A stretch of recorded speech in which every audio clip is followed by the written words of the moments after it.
Rockets versus Warriors, game 4. Here are my quick initial thoughts after just watching the game. The Rockets knew that this was a big game.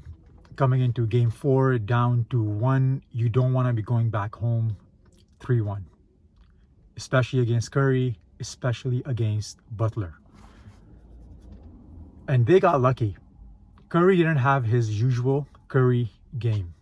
So this was the perfect opportunity for the Rockets to get going and actually take advantage and tie the series up. And you could tell the intensity was there from the moment the tip-in happened. You could see with Dylan Brooks getting into it, him getting Curry into an aggressive mode, trying to rip that ball out of his hands, getting the technical, Draymond Green getting the technical. It was a bit of a back and forth, but I like it due to the fact that the intensity was there. Dylan Brooks, whether he's loved or hated, he tried to bring his intensity to the game because he knew what this meant for the Rockets team. He tried to set that tone early on. So I respect that, at least.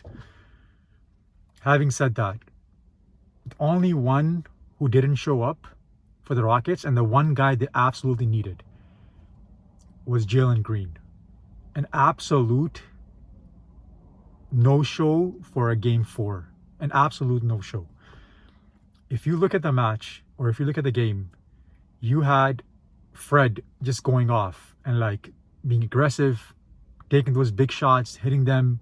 You had Thompson driving to the basket. You had Steven Adams trying to get those offensive rebounds. Şengün was playing unbelievable. He had a pretty good stat line, especially when you're going up against Draymond Green, who has a perfect skill set to be able to minimize Şengün's offensive input. Jalen Green, I'm not sure what happened. The first half, he was not even aggressive. I think he took 6 shots. The third quarter, he barely played. Ime Udoka started putting on Steven Adams for majority of the third quarter. And that was surprising because it's a close game. So I'm trying to think what is happening. Then comes the fourth quarter. He plays for a few minutes. Looks like a liability on the basketball court because he won't even take a shot. He's not even looking at the basket. He's not even trying to get the basketball. It's not like he was being shut down by 24/7 by Jimmy Butler or somebody else. But for a guy who just dropped 30 plus points in game 2 and was the key factor for the Rockets winning that game, and then you go into game 3 and you're a no-show, and then you go into game 4 and you don't even take a shot in the second half. I think he had 8 points at the first half, and that's what he finished with. He was 3 of 6 from the field.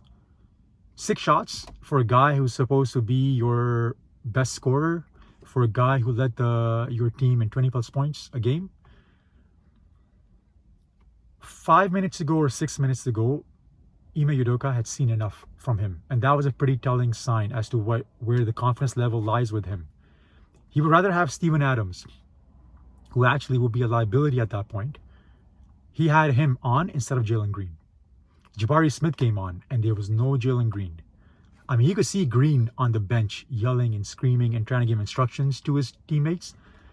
Even with a minute to go, he was trying to be vocal off the sidelines. And I'm trying to understand, if you're that passionate and you want your team to win, what are you doing on the bench?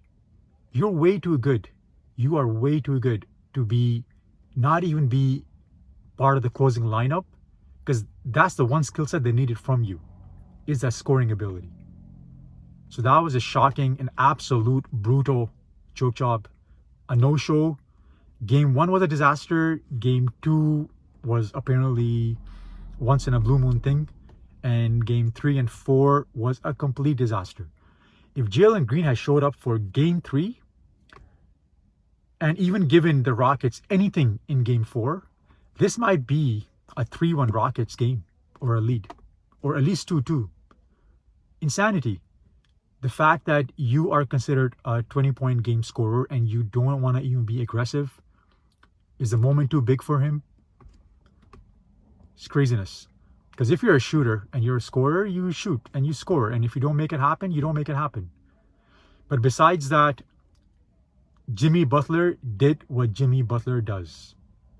He makes the biggest key plays, whether it's scoring, assisting, steal, a rebound. That rebound at the very end was clutch.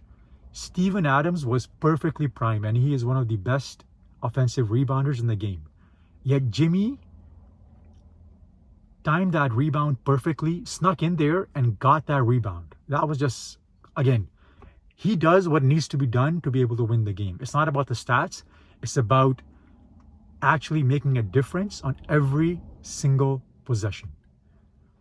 Great win by the Warriors. A disappointment by the Rockets, because that's a terrific team. And that one guy, Jalen Green, keeps letting you down. It's unfortunate. If they can turn it around, great. Even if they can't, starting next year, if they can land a superstar, this team would be a championship contender for sure.